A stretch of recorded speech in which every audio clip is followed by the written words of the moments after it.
পদ্মজা ইলমা বেহরোজ আসসালামু আলাইকুম। আমি মরিয়ম আপনাদেরকে পদ্মজা উপন্যাসটি পর্ব ৪৭ পাঠ করে শোনাব। দুপুরের খাবার খেতে হালদার বাড়ির পুরুষেরা একসঙ্গে বসেছে। আলমগীর খলিল আজ উপস্থিত। আমির ২ দিন পর শহরে ফিরবে, তাই চলে এসেছে আলমগীর। অতিরিক্ত গরম পড়েছে। বাড়ির চারপাশে এত গাছপালায় তবু একটু বাতাসের দেখা নেই। আমিনা লতিফা হাত পাখা দিয়ে বাতাস করতেছে অনবরত। খাবার পরিবেশন করছে পদ্মজা, ফারিনা আর রিনু। পদ্মজা আমিরের থালায় গোস্ত দিতেই আমির বলল, তুমি কখন খাবে? পদ্মজা চোখ তুলে তাকিয়ে বলল, আম্মার সঙ্গে। এখন বসো না, জেদ ধরবেন না, অনুরোধ, ফিসফিসিয়ে বলল পদ্মজা। মাছের তরকারি আনার জন্য রান্নাঘরে গেল সে। বাটিতে করে মাছের ঝোল নিয়ে ফিরে এলো। আমিরের চোখের দিকে চোখ পড়তেই আমির চোখ টিপল, ঠোঁট কামড়ে হাসল পদ্মজা। আলমগীরের থালায় মাছের ঝোল দেওয়ার সময় খেয়াল করলো আলমগীর বেশ ফুর্তিতে আছে। বয়স ৩৫ হবে। এসে একবারও রুম্পার কথা জিজ্ঞেস করল না। বিস্ময়কর, বইয়ের প্রতি বিন্দুমাত্র মায়া ভালোবাসা যে নেই তা স্পষ্ট বোঝা যাচ্ছে। রানী লাবণ্য ছুটে এসে বাপ চাচার মাঝে বসল। খাওয়ার ফাঁকে ফাঁকে সবাই বিভিন্ন রকম আলোচনা করছে। রানীর বিয়ে নিয়ে বেশি কথা হচ্ছে। খুব দ্রুত রানীর বিয়ে দিতে চায় তারা। আচমকা রানী গড়গড় করে বমি করতে আরম্ভ করল। বিরক্তিতে চোখ মুখ ফুসকে ফেলল সবাই। প্রতিটা খাবারের থালা নষ্ট হয়ে যায়। আমিনা দ্রুত রানীকে ধরে কলপারে নিয়ে যান।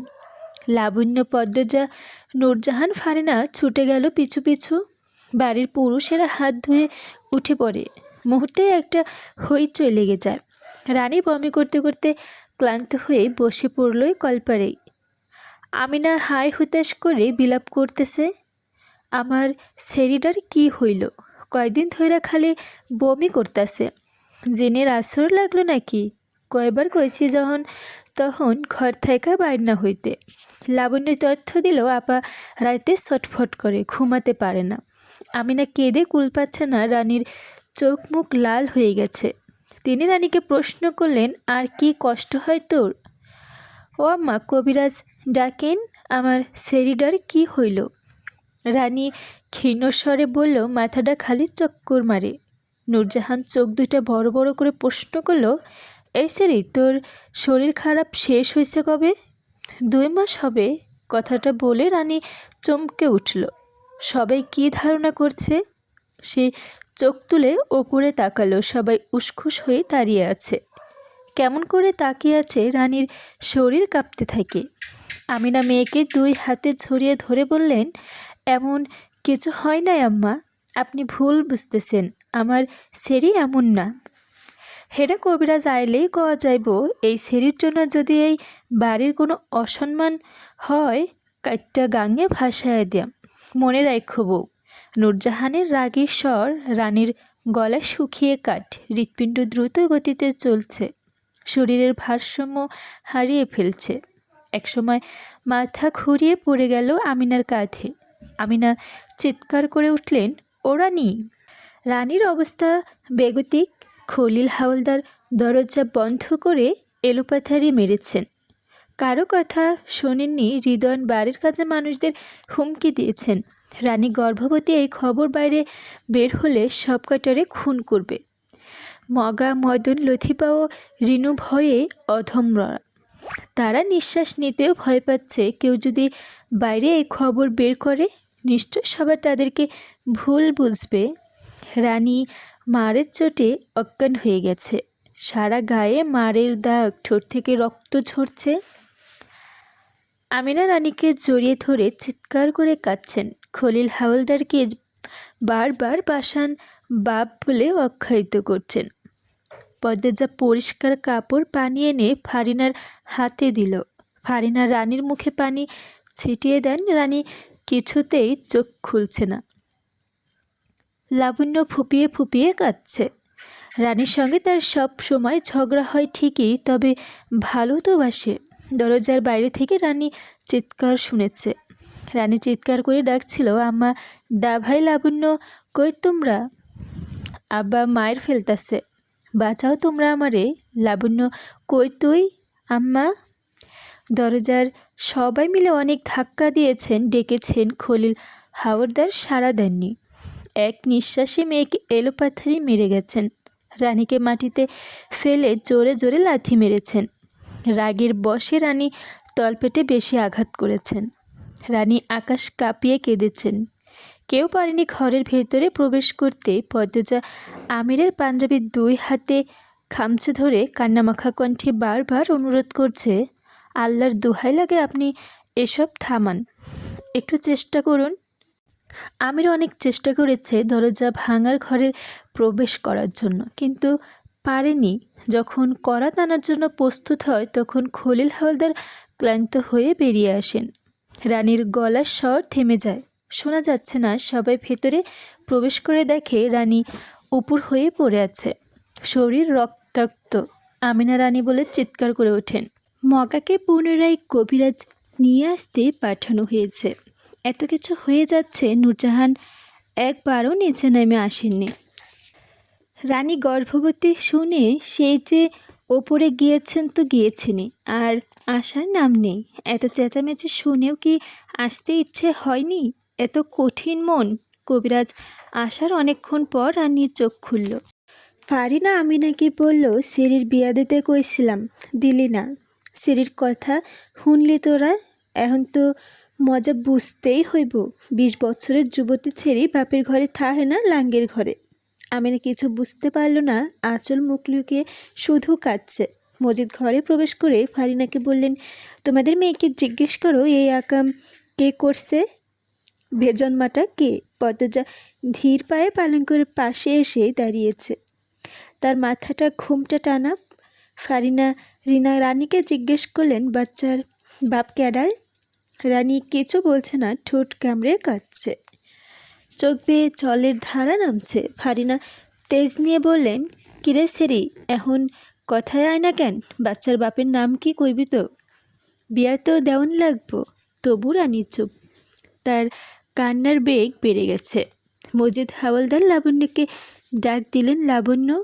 লাবণ্য কেঁপে উঠল। মজিদ জিজ্ঞেস করলেন, তোর তো জানার কথা, একসঙ্গে থাকিস, কার সঙ্গে রানীর সম্পর্ক ছিল?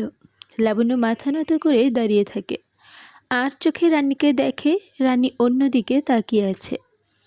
লাবণ্য বুঝে উঠতে পারছে না তার কি বলা উচিত।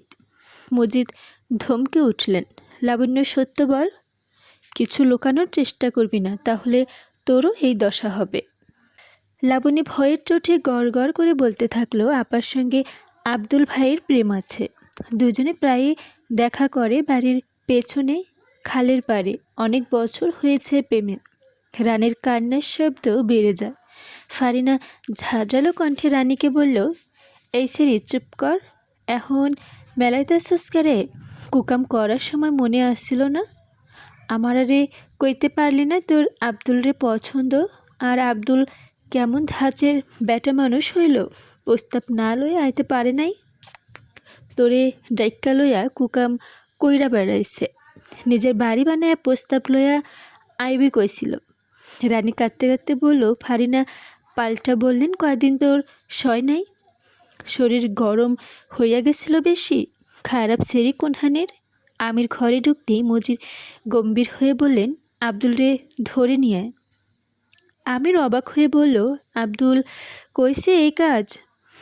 ওর তো এমন না, মুখ দেখে বোঝা যায় না কে কেমন।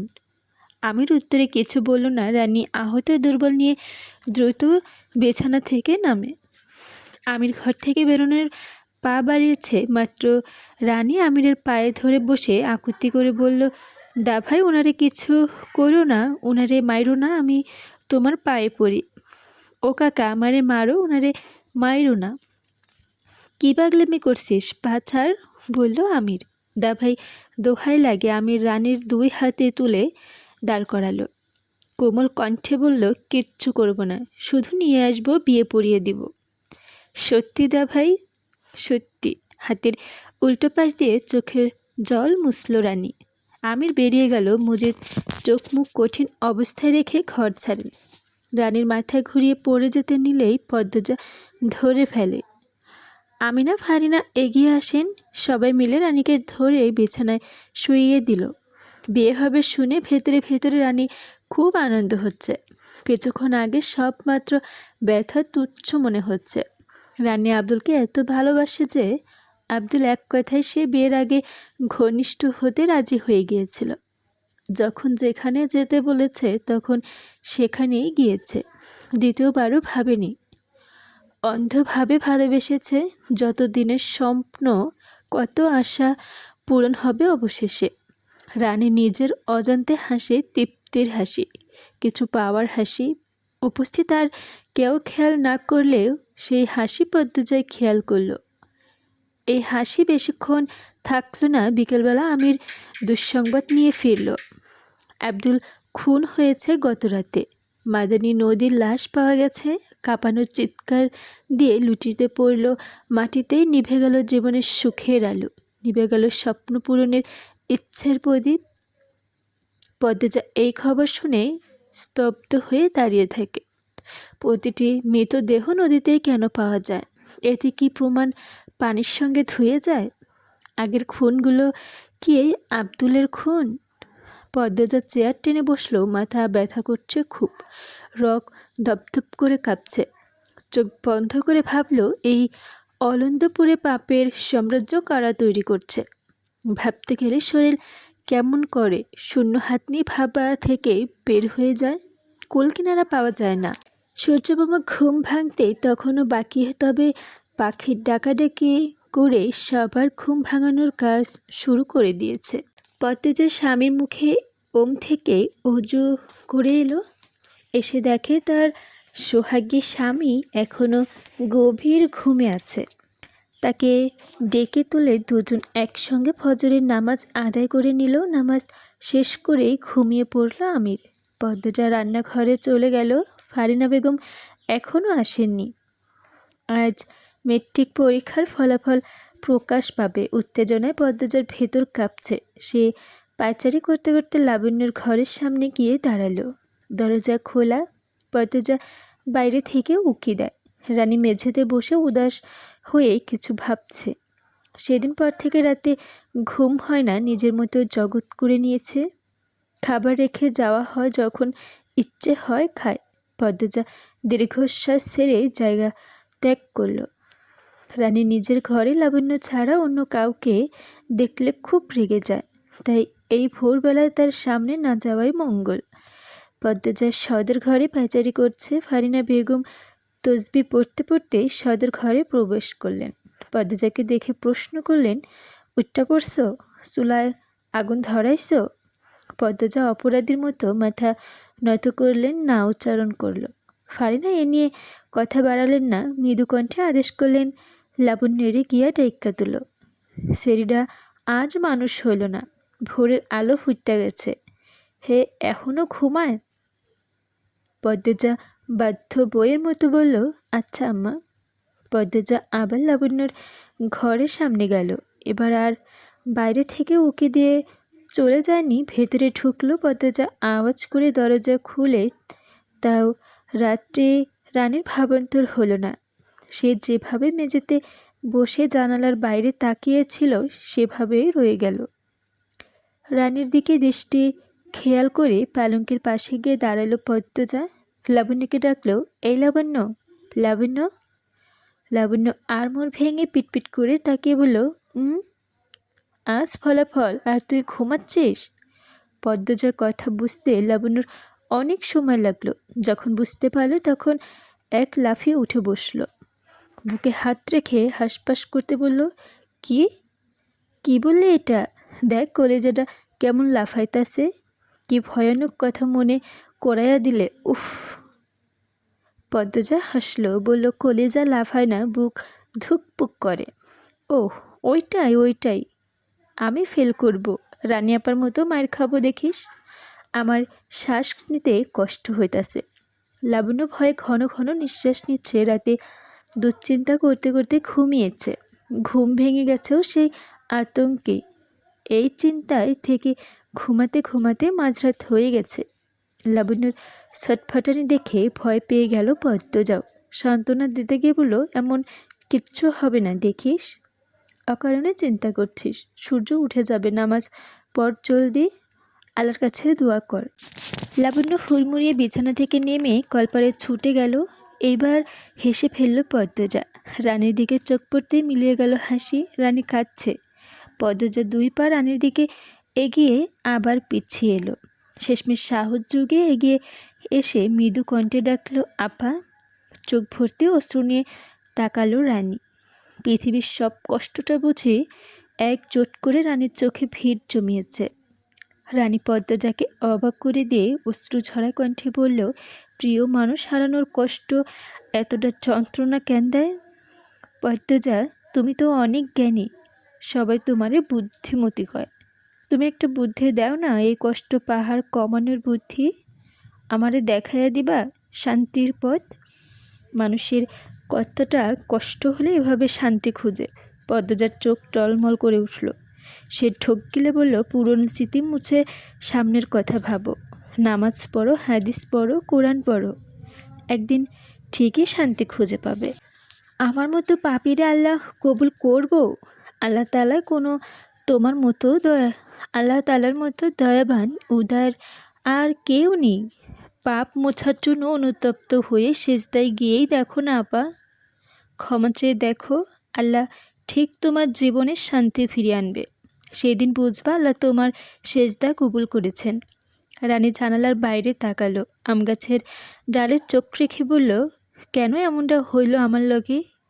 ব্যভিচার করছে আপা, বিয়ের আগে এভাবে। আপা এসব ভেবো না, আর যা হওয়ার হয়েছে। দুনিয়াতে আর চাওনের পাওনের কিচ্ছু নাই আমার। এবার আখিরাতের জন্য সম্পদ জমাও। রানী অন্যরকম দৃষ্টি নিয়ে তাকালো। পদ্মজা সব সময় মাথা সোজা সিথি করে। এক অংশে সিথি দেখা যাচ্ছে, বাকিটুকু শাড়ির আঁচলে ঢাকা। মেয়েটা এত স্নিগ্ধ, এত সুন্দর, এত পবিত্র, দেখতেই মন প্রাণ জুড়িয়ে যায়। পদ্মজা বলল, আখিরাতের সম্পদ ইবাদত, খাঁটি ইবাদত। তুমি খুব ভালা পদ্মজা। মৃদু হেসে বলল রানী। তার চোখ বেয়ে গড়িয়ে পড়ল জল। পদ্মজা অপ্রস্তুত হয়ে হাসল, বলল, এখন নামাজ পড়তে পারবে? তাহলে পড়ে নাও, মনে শান্তি আসবে। ওই দিনের পর আর গোসল করি নাই, আজ করবে কিন্তু। করব, আসি। আসো। পদ্মজা বেরিয়ে যায়। দরজার বাইরে পা রাখতে রানীর কান্নার শব্দ কানে এলো। থমকে দাঁড়ালো পদ্মজা। পেছন ফিরে দেখে নিল একবার। রানু হাঁটুতে মুখ লুকিয়ে খাচ্ছে। পদ্মজা মনে মনে প্রার্থনা করলো, আল্লাহ ক্ষমা করে দাও আমার রানী আপাকে, শান্তির পথে নিয়ে আসো, রহমত দাও।